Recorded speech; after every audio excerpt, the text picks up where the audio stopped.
In our last lecture, we were discussing point number 3, that is research in Ayurveda, the scope, need, importance, and utility. And we had completed the first slide, that is general observation objectives of Ayurvedic research. तो हमने देखा था कि general objectives में maintenance of health and treatment, because everybody wants to be healthy and everybody wants to get rid of diseases. So that is why where modern medicine stops. Modern medicine performs very nicely in acute diseases, in infectious diseases. But there are a lot of other diseases which are chronic, which are non-infectious. For example, take the case of diabetes, or take the case of heart disease, take the case of joint pains, take the case of indigestion. So all these diseases which for which modern medicine does not have a particular answer, people look up to alternative sciences, people look up to allied sciences to get an answer or to get rid of all these diseases. Plus, take the aspect of health. Health maintenance is never a part of any other science in the world. No medical science in the world tells a patient how to, or tells a person how to stay healthy. So Ayurvedic science not only cures diseases, but most importantly, helps in maintaining health of a person. So that is why this is the primary objective of Ayurvedic research. Then to understand unknown phenomenon like Avaran. So Avaran is something which is very, very difficult to understand. Even the best people in treating Kai Chikitsa or best people who are practicing out cannot understand Avaran. Okay. Avaran is something which is so, it is clearly written, but it is very difficult to understand. That is because it involves two or more forces, two or more directions, two or more entities, and the symptoms of one are, I mean, take the case of, you must have learned Avaran in third year, Vatvyadi Chikitsa. So take the case of Udanavritta Vyan. Now, Udanavritta Vyan में उदान के लक्षण, आवृत्त किससे है? आवृत्त है उदान से. आवृत्त क्या है? व्यान वायु आवृत्त है. तो किसके सिम्टम्स बढ़ेंगे? जो आवृत्त है उसके सिम्टम्स बढ़ेंगे. तो उदानावृत्त व्यान में व्यान के सिम्टम्स बढ़ेंगे.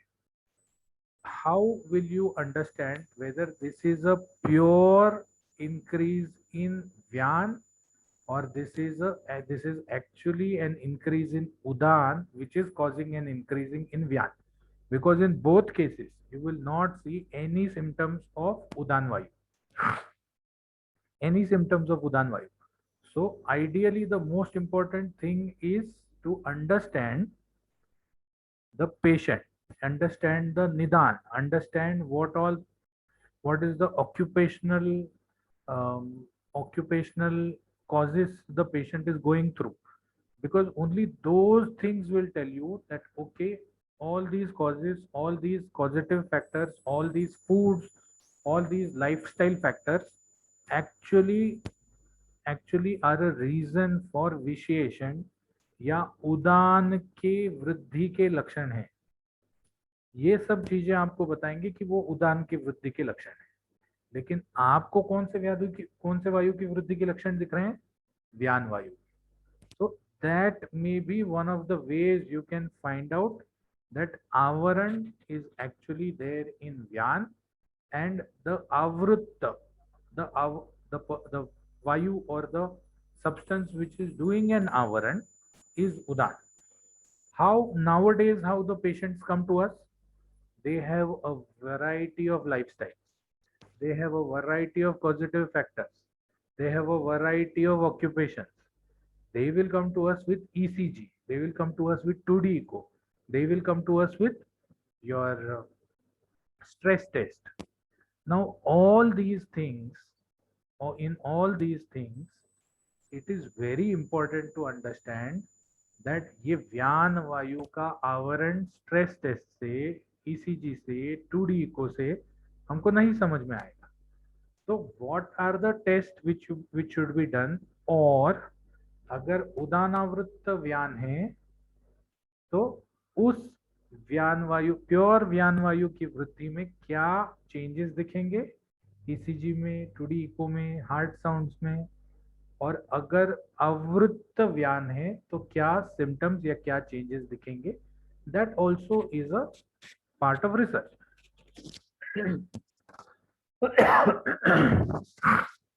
सॉरी. तो next comes is to understand useful phenomena like prakriti. We all have studied right from first year, second year, maybe even in the third year we have a scope, or we have touched up prakriti when we went into निदान में जो परीक्ष भाव बताए हैं उसमें से एक प्रकृति भी है. So 3 years we are studying prakriti, but whether prakriti is really important, whether pure prakriti is really available, still available, कफ प्रकृति के लक्षण बताएं, वात प्रकृति के लक्षण बताएं, पित्त प्रकृति के लक्षण बताएं. लेकिन पित्त प्रकृति में एक लक्षण बताया है कि पित्त प्रकृति वाले व्यक्ति को खालित्य जल्दी आता है या बाल जल्दी झड़ जाते हैं, टकलू हो जाता है, राइट. लेकिन आज की तारीख में 50 to 70% of the males are going in for खालित्य. तो कैन वी स्टेट दैट खालित्य इज द सोल? हम क्या करते हैं, हम यूजुअली 1 या 2 सिम्टम देख के प्रकृति डिसाइड करते हैं. फॉर एग्जाम्पल, गुस्सा ज्यादा आता है, खालित्य है, पसीना ज्यादा आता है तो पित्त प्रकृति है. ठीक है, नींद ज्यादा आती है, वजन बढ़ रहा है तो कफ प्रकृति है. चंचल स्वभाव है, सांधे में दर्द है, यहाँ वहां घूमता रहता है, ध्यान नहीं रहता तो वात प्रकृति है. So we are taking in 2 or 3 symptoms and deciding the prakriti. Whether prakriti can be decided by utilizing 2 or 3 symptoms.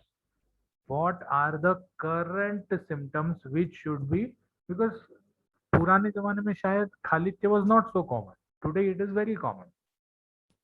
So whether खालित्य has to be taken as a part of pitta prakriti. पुराने जमाने में वजन बढ़ना was not so much common. Now it is very common. Usually BMI, average BMI, if you take for the whole of the population, you will find that more than 70% of the population in cities is overweight. तो क्या 70% and 70% is overweight, plus out of that 70%, 50% has खालित्य. तो क्या हम उनको कफ पित्त प्रकृति करके लेबल कर सकते हैं क्या? So we need to find out what are the actual symptoms, or what are the actual signs of a prakriti for today's life. Then we have to follow up those prakriti. The best, even today, the trials or the studies in allopathy which gives correct, accurate or near accurate or definite results are done over 30-40 years of age. There was a study which was conducted in midwives. They are type of nurses. So midwives में एक study conduct किया था, and they found out that after 30 years eating too much of fat has nothing to do with your heart disease. उन्होंने क्या किया, midwives को 2 इसमें divide किया. एक category of midwives used to eat non-veg, used to eat a lot of fat. दूसरा category of midwives was vegetarian and does not used to eat a lot of fat, saturated fat, not saturated fat. They followed them for 30 years, from the age of 20 till the age of 50. They followed. और 50 साल, and the number of midwives they followed were around 10,000 midwives. 10,000 midwives को उन्होंने follow किया 30 साल तक. What they found out that जो मांस मच्छी खाने वाले या ज्यादा चर्बी खाने वालों में जितना भी हार्ट डिसीज का प्रिवेलेंस था, उतना ही प्रिवेलेंस नॉन मांस मच्छी खाने वाले वेजिटेरियन वालों में था, जो तेल तीखा कम खाते हैं. तो इसका ये मतलब है कि अगर 5,000 में से 3,500 लोगों को हार्ट डिसीज एक ग्रुप में हुआ है, तो दूसरे भी ग्रुप में राउंड अबाउट 3,500 को ही हुआ है. तो 30 साल ऑब्जर्व करने के बाद उनको ये पता चला कि अरे, ये मांस मच्छी खाना और घी वाला तेल वाला खाना, इससे हार्ट डिसीज का कोई संबंध ही नहीं है. Rather the most important fact which was taken out is those people who died of a heart disease used to eat less घी वाला तेल वाला. जो घी वाला तेल वाला कम खाते हैं उनके मरने, हार्ट डिसीज से मरने की तादाद ज्यादा होती है.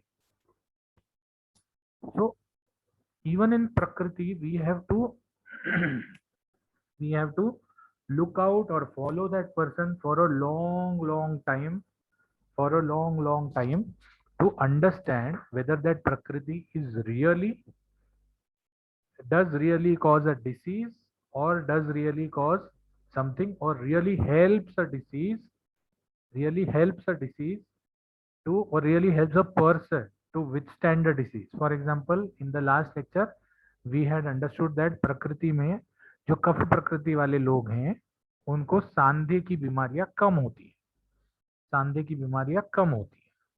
बट कफ प्रकृति वाले जो लोग हैं वो ज्यादा ओवरवेट होते हैं. तो जब आदमी ओवरवेट हो जाएगा तो उसके सांधे पे ज्यादा प्रेशर पड़ेगा. तो क्या कफ प्रकृति वाले में सांधे की बीमारियां सचमुच में कम हो रही हैं, या आज की तारीख में एक्चुअली बीइंग अ कफ प्रकृति is damaging the sandha, damaging the joint, and he is getting arthritis earlier? This has to be studied. Then we come to the next part, that is to investigate Ayurvedic principles, various Ayurvedic principles like Agni, Sar, Prakriti, Sauhanan, Vyayam, diet. Various Ayurvedic principles are there, and this is not a one-person job. ये एक आदमी का काम है नहीं कि वो पूरे आयुर्वेद को स्टडी करके उस पर रिसर्च करे. So each person, each generation needs to climb up one step so that he makes the other step for the next generation to climb. जैसे for example I tell you, मेरे guide, मैं जब MD कर रहा था तो my topic of MD was बृहणीय दशमानी महाकषाय इन कार्श्य चिकित्सा. बृहणीय दशमानी महाकषाय इन कार्श्य चिकित्सा. Now how do you understand कार्श्य? कार्श्य के जो लक्षण दिए हैं, that equates to protein energy malnutrition in today's times. Protein energy malnutrition ढूंढना इंडिया में इज वेरी, अगर यही रिसर्च हम अफ्रीका या सोमालिया में कर रहे होते तो there it is very rampant. Protein energy malnutrition is very rampant. तो अंडरस्टैंडिंग और identifying a person of karshya, कोई सिर्फ पतला है इसीलिए उसे कृष नहीं कह सकते. कार्श्य में जितने भी सिम्टम्स बताए हैं वो हर पतला आदमी का ताकत कम नहीं होता. तो what we have to do, तो वी हैव टू आइडेंटिफाई कि जो पतला भी है और जिसमें कार्श्य के सिम्टम्स भी हैं उसको हमको आइडेंटिफाई करके बृहणीय दशमानी महाकषाय देना है. सो identification of Karshya was the first step which was done by some researcher way back. किसी रिसर्चर ने मेरे पहले कार्श्य और प्रोटीन एनर्जी malnutrition का कोरिलेशन किया था, which formed the base of my research. Finding the Karshya patient was the base of the research. Then giving the drug was a different. So we classified the persons into different categories. The main category was BMI less than 24. BMI less than 24 is body mass index less than 24. Body mass index जिसका कम है 24 से, उसका मतलब he is not falling in the normal. The normal is 25 to 27. तो उससे कम, 27 से ऊपर, 28 से आगे overweight, 30 से आगे obese, 25 से नीचे underweight. So we took and 20 से नीचे grossly underweight. So we took people who were 24 BMI and below. Then we classified them into two, कि जो जिनको थकान आ रही है या जिनका धातु का संवहन ठीक नहीं है, जिसके मांस धातु के सारत्व में कमी है. So all those things this helped me in identifying the कार्श्य पेशेंट. कार्श्य के पेशेंट को आइडेंटिफाई करके फिर हमने बृहणीय दशमानी महाकषाय दिया. Now all research does not have to be fruitful. It has to be result oriented. सभी मतलब ऐसा नहीं है कि मैंने बृहणीय दशमानी महाकषाय दिया तो सबके वजन बढ़ने ही चाहिए या सब स्थूल होने चाहिए या सबका कार्य चला जाना चाहिए। बृहणीय दशमानी महाकषाय देने के बाद भी 90% of the patients did not have any change in weight. तो इसका क्या मतलब है? इसका मतलब यह है कि मेरा रिजल्ट मेरा रिसर्च वेस्ट गया, राइट? नहीं, my research put up a pavement and the person who did research after me did research in two groups. He found out that only Bruhaniya Dashamani Mahakashai doesn't play a role in Bruhan. क्योंकि हम क्या कर रहे थे, हम उसको 30 millilitre सुबह दे रहे थे, 30 मिलीलीटर शाम को दे रहे थे। तो 30 मिलीलीटर काढ़े से कितना वजन बढ़ेगा या क्या इफेक्ट होगा? तो what the person next to me took up a research, like he divided the patient into two groups. Both the groups Bruhaniya Dashamani was given. One group the diet was controlled and a Bruhan diet was given. In the other group the diet was not controlled and the patient were asked to follow their normal diet. So in one group there was a dietitian who used to assess the diet of the patient and tell him changes. In the other group, the diet was not assessed and they were told you eat as you like, बस ये काढ़ा सुबह शाम 30 ml पीना।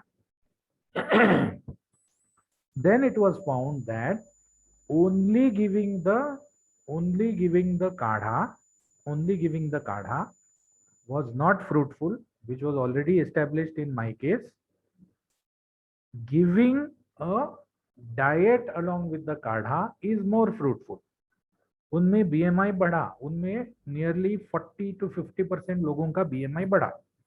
So now the question was whether Bruhaniya Dashamani is really helping or is not helping. क्या ये वजन जो बढ़ा है ये सिर्फ खाने से बढ़ा है या बृहणीय दशमानी भी उसमें इंपॉर्टेंस रखता है? तो उसके बाद जिसने रिसर्च किया उसने क्या किया, उसने दो ग्रुप बनाए। एक में उसने बृहणीय दशमानी और खाना दिया और दूसरे में उसने सिर्फ खाना दिया, मतलब ओनली डाइट, नो बृहणीय दशमानी महाकषाय। So in that research it was found that बृहणीय दशमानी जिन्होंने लिया उसमें वजन बढ़ने के चांसेस या प्रोबेबिलिटी ज्यादा थी apart from those who were taking only food. So which cleared off that the drug definitely plays a role in treating karsha, but the drug only doesn't play a role without the utilization or without the use of food. So how many research did it take to एक बृहणीय दशमानी के result को prove करने के लिए कितने लोगों ने research किया? एक जिसने कार्य को डिफाइन किया, एक जिसमें एक जो मैं था जिसमें बृहणीय दशमानी का यूज किया, और एक वो दोनों लोग थे जिन्होंने मेरे रिसर्च को मद्देनजर रखते हुए या मेरे रिसर्च को बेस रखते हुए आगे ले गए। So it was after 4 researches that one drug in one disease was proven to be working or not working. So this, in such a way we have to investigate different Ayurvedic principles, and that is why it is more difficult. That is why it is more difficult to do research in Ayurveda, because we have been taught, we have studied ancient science and we have to prove it with modern parameters. The next thing is to prove allopathic principles from an Ayurvedic principles from an allopathic point of view. Now take the case of hepatitis. The first important case is whether Kamala is hepatitis or it is different. Somebody proved that okay, Kamala is hepatitis. So the next step is hepatitis में SGOT, SGPT, bilirubin, AST, ALT ये सब बढ़ जाते हैं। क्या कामला दिखने वाले patient में भी ये बढ़ जाते हैं, या पांडु के पेशेंट में भी रक्ताल्पता होती है तो हीमोग्लोबिन कम हो जाता है? क्या ये हीमोग्लोबिन आरबीसीज में कोई कमी आ जाती है? Whether pandu is sickle cell anaemia, whether pandu is pure anaemia, और वेदर पांडु इज B12 या फॉलिक एसिड डिफिशिएंट एनीमिया है क्या चीज.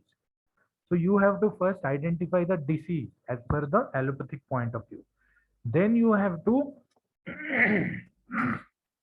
then you have to put in the principles, the test. You have to define a start point, you have to define an end point. That okay, I am going to take Kamala patients only if their SGPT and SGOT is raised, and that raise should be minimum 1.5 times the normal. So SGPT suppose 35 normal है, तो I am going to take all patients who suffer from Kamala symptoms, and the minimum SGOT SGPT I am going to take is above 50. If he suffers from Kamala but if his SGPT is below 50, I am not going to take that patient. So I have to define the start point and the end point as per allopathic principles. Then I have to define the drug dosage as per allopathic principles. That is, I am going to give 25, I am not going to give Gunja or Masha or Shan या कर्ष प्रतिकर्ष, आयुर्वेदिक नहीं, हम modern science के हिसाब से उसको 2 grams, 5 grams, 10 grams. So we have to determine, we have to undermine the dosage. Then we have to look out for the reduction in symptoms and reduction in the parameters, blood test parameters. So, and finally, when we get that if we are giving Kutki in Kamala, so finally at the end of the day we get that Kutki not only treats Kamala, not only improves liver function, but it also decreases the SGPT and SGOT level.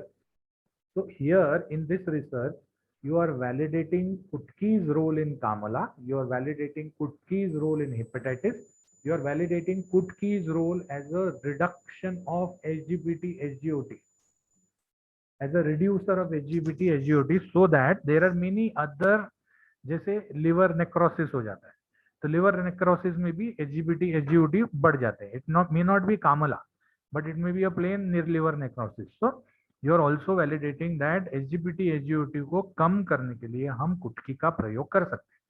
Then there might be another research that whether Kutki really acts on liver necrosis or not. But we have seen that Kutki reduces SGPT, SGOT, so it may help in necrosis. The last point is to search solutions for current problems. Now there are a lot of problems which are current. For example, take the case of HIV.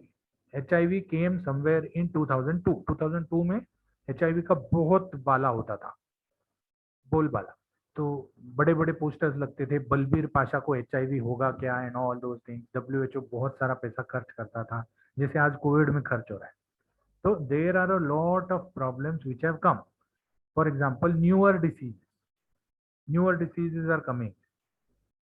HIV was not there. हम उसको correlate करने का कोशिश करते हैं कि ये धातु क्षय है, ये प्रतिलोम क्षय है, ये है, वो है. बट अल्टीमेटली क्या है? Ultimately HIV is viral load, ultimately HIV is CD4 count. So we want to, अगर आप बोल रहे हैं कि ये प्रतिलोम क्षय है, तो we have to establish that pratiloma kshaya में ये दवाइयां बताई हैं जो HIV में चलती हैं, उनका वायरल लोड कम हो जाता है, CD4 काउंट बढ़ जाता है. So if we can establish that okay, this was mentioned in our Samhita, and now we are revalidating it for a newer disease. Take the case of autoimmune diseases. Autoimmune diseases are also on the rise. For example, take the case of Pemphigus vulgaris. Pemphigus vulgaris ये एक प्रकार का skin में फोड़ा आ जाता है. That is an autoimmune. The skin layers destroy themselves. तो अब हम इसको बोल सकते हैं, कोई ना कोई कुष्ठ से कोरिलेट कर सकते हैं, या कोई ना कोई शराविका, कच्छपिका, जालिनी, एलर्जी, ये सब चीज से कंपेयर कर सकते हैं. But comparison is not going to help. Patient pemphigus vulgaris लेके आपके क्लिनिक में आ गया, आपने उसको देखा और आपने बोला वाह वाह, आपको तो कच्छपिका नाम का रोग है. उसको क्या लेना देना, उसको क्या है? Ultimately, what is important is whether your treatment is going to help him or not. And to understand whether your treatment is going to help him or not, what you need to do is you need to research, you need to experiment, you need to give 2 or 3 medication, or you need to give the same medication to different people to understand whether that medication is really working or not. So to search solutions for current problems, specifically like autoimmune diseases, COVID, HIV, SARS, MERS, Ebola, ये वो दुनिया भर का जितनी भी चीजें हैं, उन सब का प्रॉब्लम और उन सब का सोल्यूशन हमको आयुर्वेदिक टेक्स्ट में ढूंढना पड़ेगा. So these are the general objectives of Ayurvedic research. Now let us see whether research is really needed in Ayurveda. Ayurveda में रिसर्च सच में जरूरी है क्या? So there are opposers to this concept.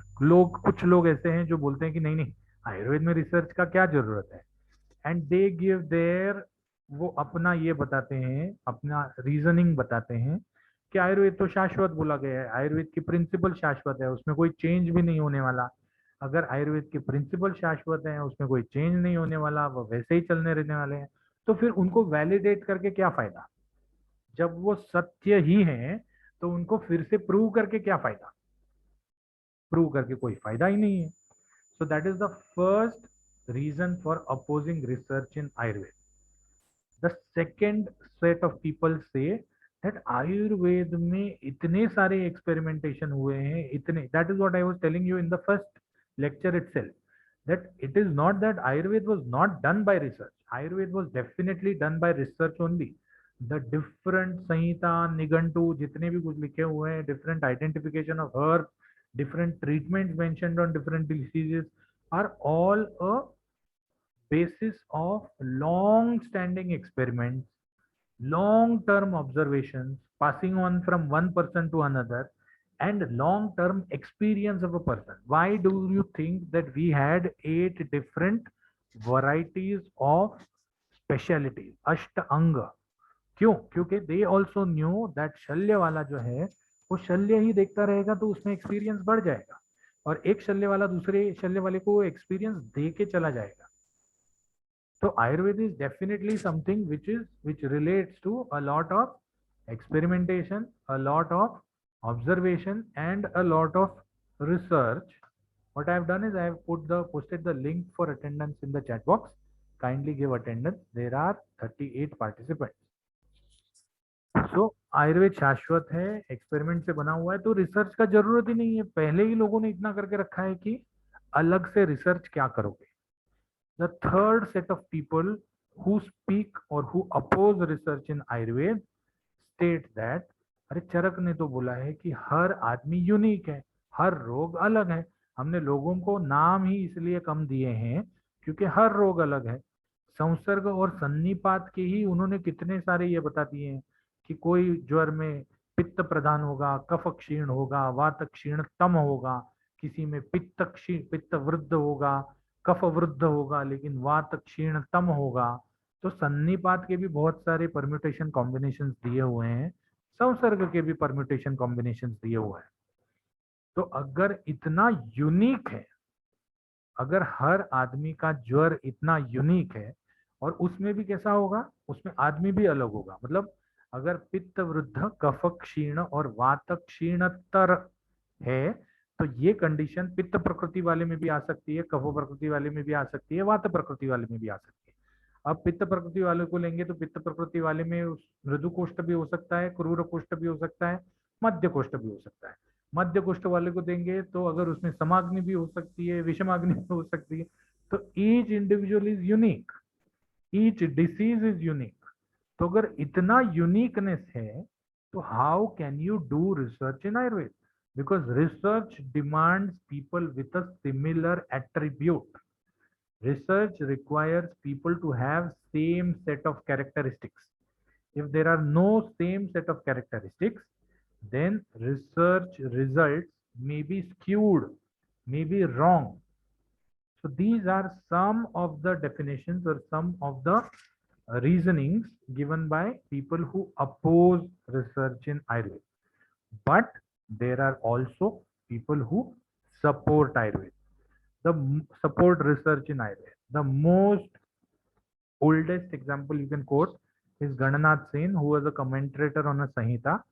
Gananath Sen ने कहा है कि पुराणम प्रविलयंती नवीनम प्रादुर्भवंती, मतलब धीरे धीरे जो पुराना है, प्रविलन मतलब नाश होते जाता है, लोप होते जाता है, ढलते जाता है।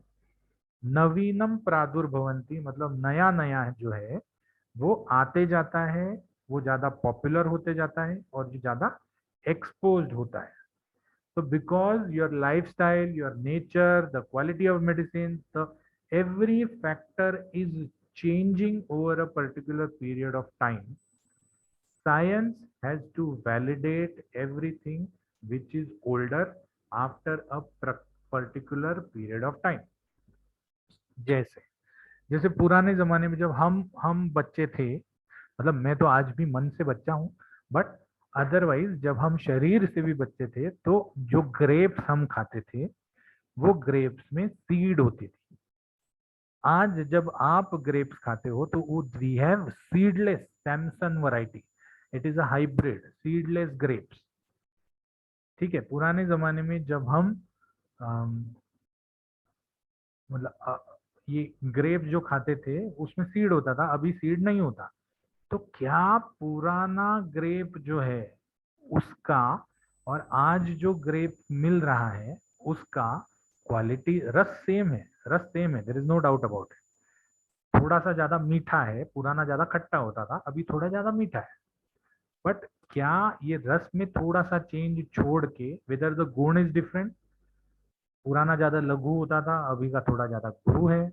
क्या उसका विपाक अलग है? क्या उसके सिम्टम्स अलग हैं? क्या उसकी एक्शन अलग है? So everything once the base progressive, base एक एक स्टेप अगर आगे चला जाता है तो पूरी चीज को वापस से वैलिडेट करना पड़ता है। तो पुराणम प्रविलयंती नवीन प्रादुर्भवंती, that is the first support for research in Ayurveda. The second, people who support also place a second reasoning that 10,000 साल पहले the lifestyle we used to follow and the lifestyle we are following today is different. For example, 10,000 साल पहले हम या तो चल के जाते थे या तो खटारा गाड़ी में जाते थे, मतलब जो बैलगाड़ी होती है वो, और या तो हम घोड़े पे जाते थे। आज हम इन तीनों को नहीं करते। We sit in buses, we travel quicker, we are more sedentary. पुराने जमाने में लोग कंप्यूटर पर बैठ के घंटा घंटा डेढ़ डेढ़ घंटा दिन दिन काम नहीं करते थे, वो खेत में काम करते थे, हल चलाते थे, ये करते थे। Today the majority of people want to go in the service sector, they want a sedentary job, they don't want roaming jobs, they don't want to you to go here and there. So these are changes in lifestyle. पुराने जमाने में लोग 7:30 बजे सो जाते थे, 7:30 8 बजे, मतलब 6 साढ़े 6 बजे खाना खा के 7:30 8 बजे सो जाते थे। टुडे हमारे पास 11:30 की भी सीरियल होती है, तो हम सोने को ही 12 बज जाते हैं हमको। ठीक है, if you are living in a metro city, 10:30 plus is the average sleeping time of person. Average person sleeps after 10:30। So the even the sleep factor has changed. Then see, the lifestyle has changed, the occupation has changed, the food has changed, the sleep factor has changed. So all these factors will definitely change the person's causative factors for a disease. For example, पुराने जमाने में सिर्फ जो guards होते थे वो रात को जगते थे, राजा के गार्ड जो होते थे वो रात को जगते थे। आज जितने भी कॉल सेंटर वाले हैं, 1/3 of the call center people have a night shift. Many of the call centers rather function only in the night because the English in for of Indians is very close to American and British English. So that is why all the call centers which cater to America or Britain, ये सब लोग जो हैं वो तो रात को ही काम करते हैं, दिन में सोते हैं, रात को काम करते हैं। देन पुराने जमाने में what was the highest sugar concentrate we ate? The highest sugar concentrate we ate was इक्शुरस।